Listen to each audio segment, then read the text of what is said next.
So Barbados, Cave Hill, Wells Gap, that is what we're going to do. And with Ronald Toppin as your parliamentary representative, I am telling you, he is going to lead the charge to make sure that every good opportunity will be made available for our children. And so tonight I want to bring you our warrior in the field of education. His name is Edmund Hinkson. You could not want a better, more solid person than Edmund Hinkson. He's a lawyer by profession, but Edmund has a heart of gold. Edmund has pledged himself to service in Barbados across many fields. He's a member of the Lions. He is a person who has worked with the people who are physically and mentally challenged. He's represented and defended them. And he is our spokesman in Parliament on issues of education. And let me tell you something, Barbados. You can look forward to the policies of the Barbados Labour Party that we are going to bring to be able to turn education around. So tonight, Barbados Labour Party, put your hands together for Mr. Edmund Hinkson, my neighbor down in St. James North, Mr. Edmund Hinkson.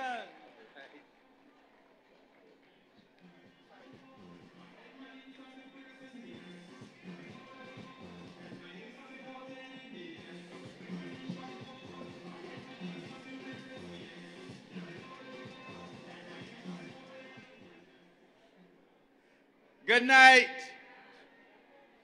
comrades of the Barbados Labour Party. The countdown has started. Parliament has been dissolved. There's no more than 90 days for the destiny of the Democratic Labour Party and of this Prime Minister of Barbados, who has led the worst government in the history of Barbados. I am extremely happy and proud to be tonight to be here in Montgomery, St. Michael North, together with those who I brought and others from St. James North, who I have the tremendous pleasure to have represented for the last 5 years and who I look forward to representing in the next 5 years. But I am extremely happy to be here to speak on behalf of my good friend Ronald Toppin. I've known Ronald for about 45 years. We went to the same school. Ronald Toppin is the kind of individual who we are proud to have offering himself to the people of Barbados and to this constituency since 1991. He is one of the longest serving members of Parliament ever of St. Michael. He, together with our political leader, Mia Amor-Motley, the next Prime Minister of Barbados. Ronald has served as a member of Parliament in this country for almost 25 years. There has never been one iota or allegation of malfeasance, abuse of office, or lack of integrity against him. He has been an attorney at law since the 1980s, practicing law in this country, except for the 9 odd years that he was Minister of Government. Ronald, you have never heard that Ronald has wrongfully withheld money from any client, whether he was old, had disabilities, or whatever. Like a member of the Democratic Labour Party in a central constituency, who had a court order for that against him.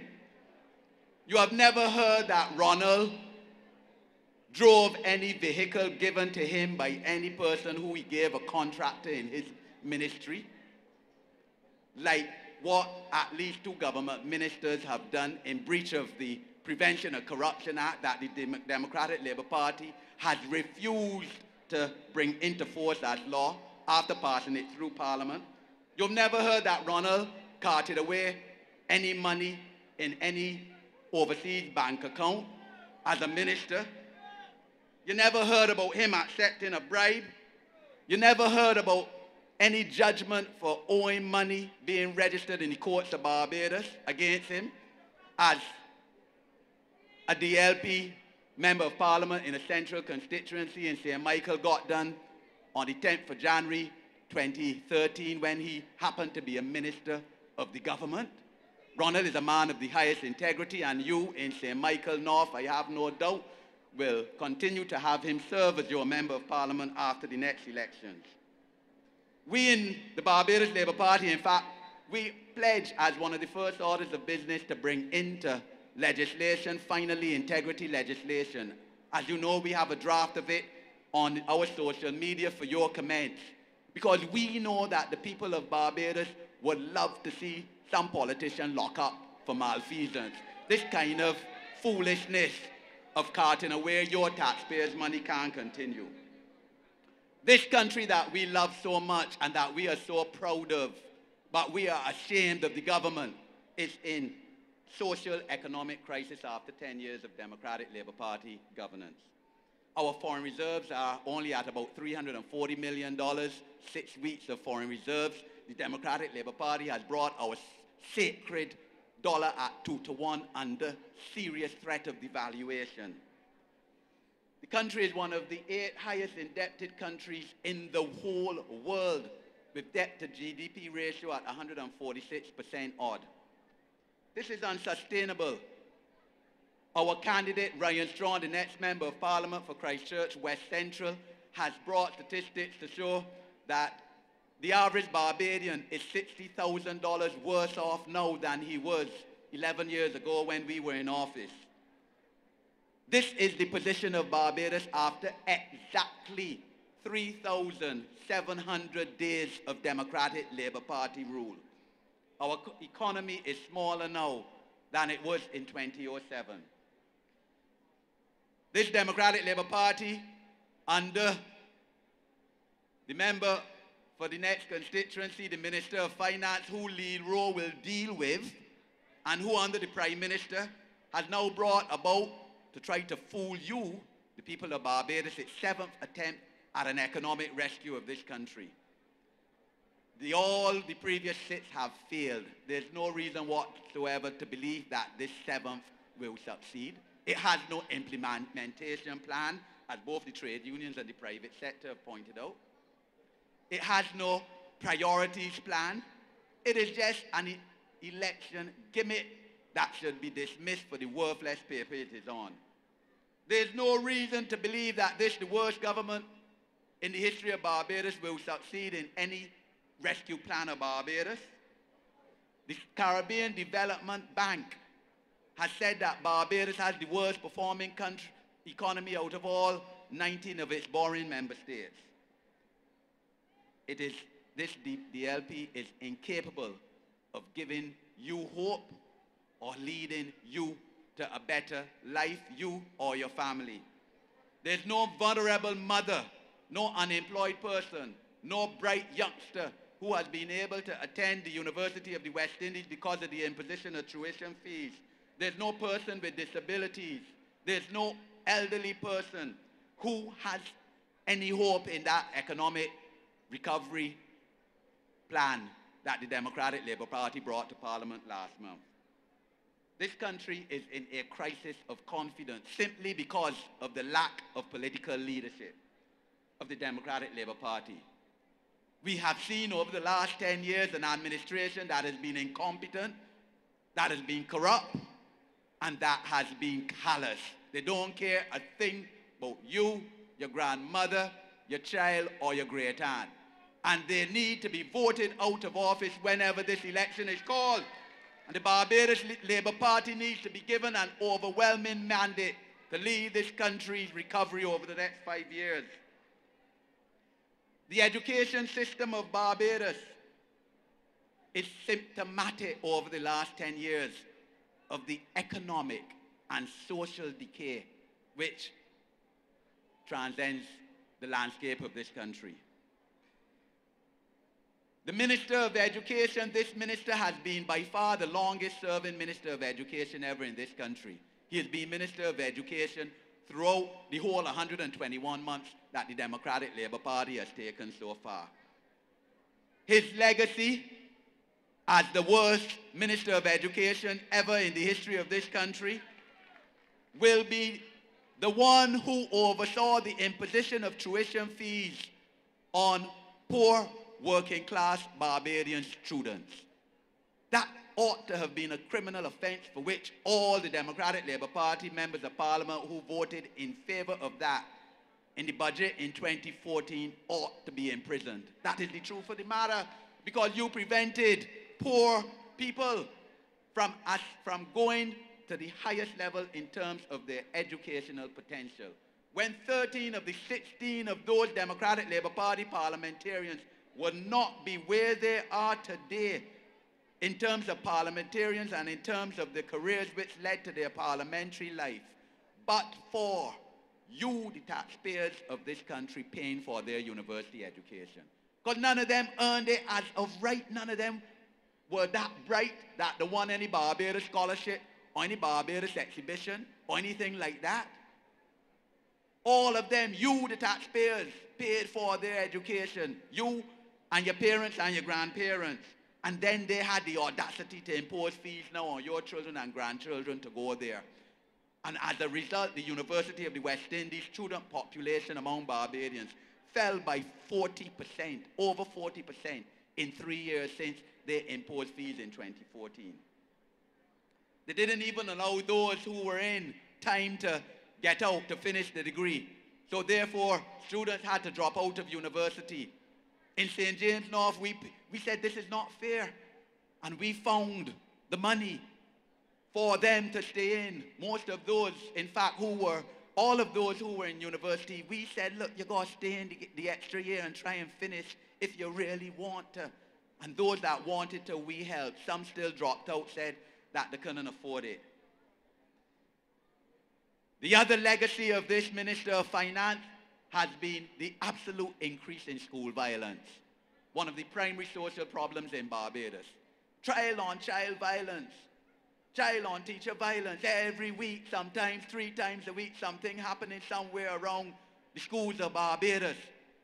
And this Minister of Education not having one absolute clue to any solutions to this problem. In fact, he admitted that. Because last month in Parliament, during the estimates debate, he called on Cynthia Ford to come and help ease his burden and help him with this problem. But the people of Christchurch is central, and the people of Barbados can ease his problem absolutely and totally within the next 90 days by removing him as Member of Parliament and his party as the government of Barbados. So his answer for an ease in his problem will soon be found. He promised to establish a committee to examine child violence. 2 years ago in April 2016, no such committee has been established. A do-nothing minister as part of a do-nothing cabinet. He promised as well in June 2015 during the budget to set up a commission to examine how we could continue to fund tertiary education in Barbados after his government has brought about a $200 million debt owed by the Barbados government to the University of the West Indies that has it sinking on its knees right now. No such commission has been established because we could tell him how we're going to fund the tuition fees again of the University of the West Indies. Mia Motley has pledged again that that will be one of the first acts of Parliament on day one of a new Barbados Labour Party administration with God's will, that we will again find the money from the state to fund the education of Barbadians. Because don't fool yourselves, Barbados could never have afforded free university education. Yet, for over 50 years, from Errol Barr right down, to tell you the truth, to David Thompson, we found a way because we believe that it's a priority, that it is something that made Barbadians stand head and shoulders above other Caribbean people in terms of educational quality and other people from small developing countries of a similar size and nature and political development of Barbados. This Democratic Labour Party has not built one single secondary school since it came into office 121 months ago. As a result, there's been a bottleneck in terms of secondary school allocation of children. The Louis Lynch School closed, they have no replacement. And this is one of the problems that we face. There has been no U Polytechnic, and you will recall that in the throne speech of 2013, the Democratic Labour Party promised to build a a polytechnic in the north that would, of course, have helped service my constituents in St. James North. You have not heard about such a polytechnic since that throne speech on the opening day of Parliament when I first went into Parliament in March 2013. We will again in the Barbados Labour Party place emphasis on technical and vocational training of your children to develop skills to enable them to find a job or to employ themselves and their friends and their family and their communities, and to give them hope and fulfill the aspirations of these young people that have been lost in these 10 years of abysmal failure of this Democratic Labour Party government. The Barbados Community College, another post-secondary educational institute, is in complete turmoil under Ronald Jones' ministerial responsibility. He has not changed the chairman. The chairman, like him, has been chairman throughout.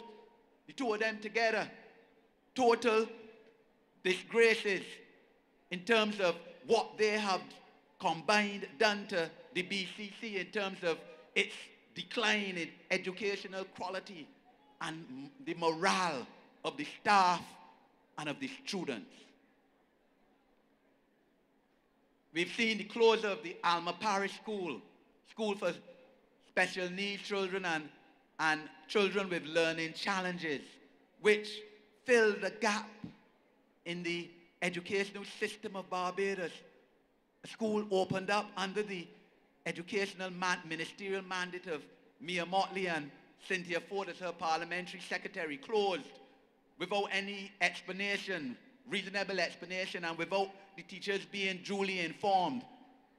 We pledge again to open up the Alma Parish School to fill that gap in terms of our educational system when we, with your will, become the government of this country again.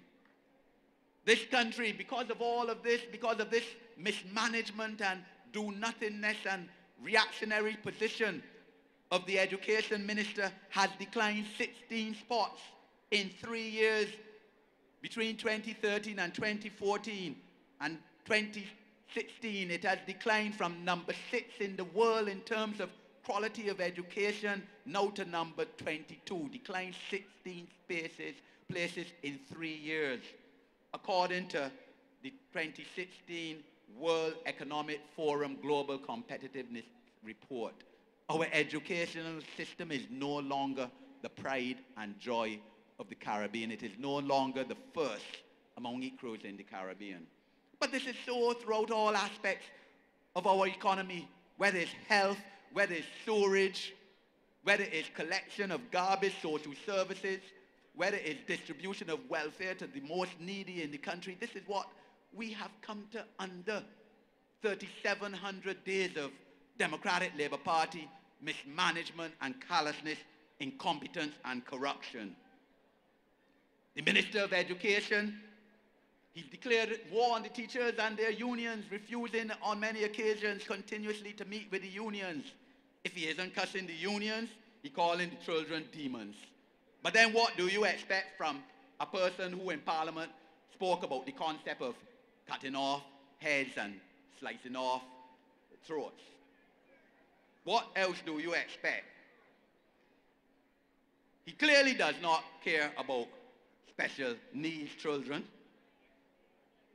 Clearly, because his treatment of a constituent of mine, a 7-year-old child with cerebral palsy, who I wrote to him about in October 2016, asking for the ministry to just fund her education at the Early Learning Stimulation Center off Robert Street. I asked for the ministry to just pay $700 a semester towards the education of this child, whose parents, who doesn't have any natural parents to look after her, and who is under the guardianship of an aunt who is unemployed. $700 a month in a situation where we have had free education for children at primary and secondary school level, starting from the 1950s. And he refused to fund it. $700 a month, sorry, $700 a semester, $2,100 a year. And after 10 months writes me back telling me that I have no right, it is not my place as a member of parliament to write him on that matter, that doesn't concern a member of parliament. So I really, really feel sorry for the people in Christchurch East Central as to how he treats them. If he's saying that a member of parliament has no right to write to a minister of education asking for funding of a child with cerebral palsy who is from an extremely poor background, a mere $2,100 a month, when the Sandy Lane Trust funding the majority of her school fees at the Early Stimulation Center. And then telling me that he would respond by writing the parents of the child, which he has not done yet, a year and a half after I first wrote the letter, and still saying how the ministry cares about its special needs students. Absolutely not true. This Barbados Labour Party pledges to bring in a new generation of young people, competent, capable young people, multilingual, global citizens who can make a living everywhere in the world. We will give young people a brighter future. No child must be left behind. We will create an educational and social environment whereby every child will be given the opportunity to fulfill their complete potential. We will formulate a policy on the public education of children with disabilities and with special needs and learning difficulties and behavioral challenges where there's no such policy now. We will establish a framework within which we will give them the right to education without discrimination and on the basis of equal opportunity, which does not happen now. We are fully confident that under the Prime Ministership of Mia Amor Motley, we can provide the solutions and fix the problems and the economic and social malaise of Barbados. Mia has been Deputy Prime Minister of this country, a member of Parliament for almost 28 years, starting from the time she was in the Senate, a quarter of a century as an elected member of Parliament, winning by a bigger majority on each occasion. She has been Minister of Education, she's been Attorney General, and this present Attorney General could not even stand at her knees in terms of comparison. She's been a minister of an economic ministry, Minister of Economic Development. She is ready at this stage to take over the leadership of this country. We need your votes to give her that opportunity and to give the Barbados Labour Party team the chance. We will work hard in your name. We will serve you. We will fix this country. I thank you.